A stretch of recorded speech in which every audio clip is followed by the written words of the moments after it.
Welcome to VBG news. ఈ రోజు filmy updates అంటే ఇప్పుడు చూద్దాం. దర్శక ధీరుడు రాజమౌళి దర్శకత్వంలో జూనియర్ ఎన్టీఆర్, రామ్ చరణ్ హీరోలుగా నటిస్తున్న తాజా చిత్రం ట్రిపుల్ ఆర్.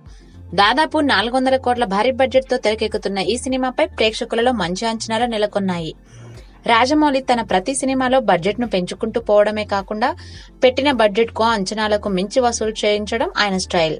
తన ప్రతి సినిమాలో హీరో ఎంట్రీని కొత్తగా చూపించడంలో రాజమౌళి మించిన వారు ఎవరూ లేరంటే అతిశయోక్తి కాదనే చెప్పాలి.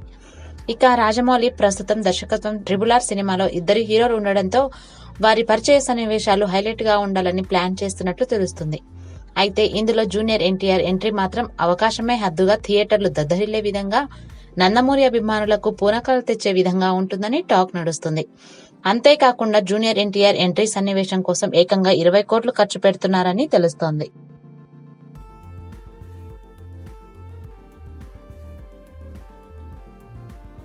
For more filmy updates, keep watching VBG News.